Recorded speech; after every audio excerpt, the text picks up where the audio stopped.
김용주 의원님. 예.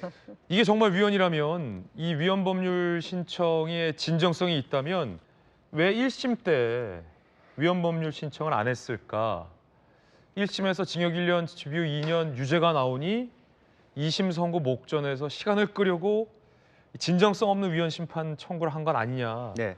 비판으로 들리는데 어떻게 보십니까? 사실 1심 때는 좀 방심한 것 같습니다. 네. 그러니까 백현동 재판에 더 신경을 쓰고 선거법에 대해서는 설마 민주당이 300억 이렇게 벌금을 받게 되는데 재판관이 이렇게 유죄를 세게 때릴 것이냐라는 것에 기대했던 것 같아요. 그런 부분에 대해서 아차 이제 작년 11월 달에 집행유예 2년 피선거권이 날아가니까 이제 이거 가지고 안 되겠다라고 하는 부분인데 예. 이재명 대표가 지금 판단을 잘해야 돼요.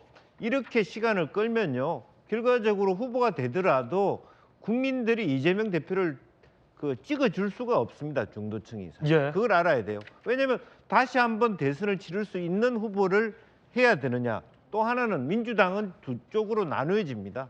이재명 대표 갖고 된다 안 된다의 논란이 지금 분위기가 불기 시작하는 거거든요. 그리고 또 하나는 왜 문제가 되냐면 이재명 대표가 대통령이 되고 실제로 그대 야당이 여당이 되면 저 법 바꿀 것이다.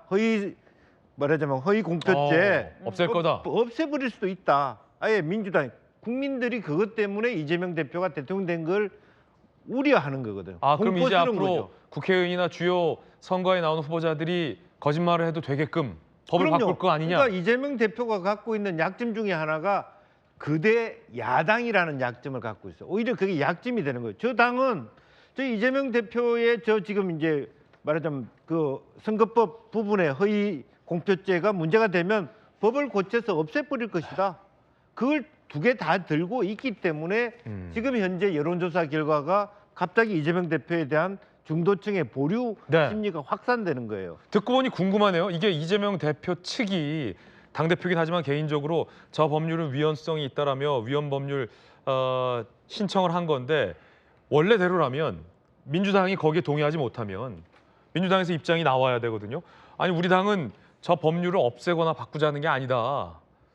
혹은 뭐 비판도 나와야 되거든요. 아니 대표께서는 왜 우리 당과 그러니까 무관하게 국민들의 문제는 그거죠. 이재명 대표를 믿느냐, 민주당이 지금 그런 입장을 믿느냐의 문제예요. 근데 민주당에서 입장이 안 나오고 있거든요. 예. 그러면 같은 그런 입장 아니냐? 부분이 오히려 정말 진정한 우리 대통령이 되고자 하면 빨리 재판을 받겠다. 2월 중에. 어쨌든 조기 대선판에 공직선거법 부분에 대해서는 빨리 재판을 받아서 내가 어쨌든 무죄 입증을 하겠다. 네. 그것이 국민에게 표를 받는 방식이지 계속 딜레이를 시키겠다. 그럼 국민들과 국가 전체를 계속 불안정성에 놓겠다. 그러고도 나는 대통령 하겠다. 그렇게밖에 읽히지 않기 때문에 이재명 대표가 지금 공격받고 있는 박스권에 갇히는 부분에서 벗어날 수가 없다. 그런 부분입니다.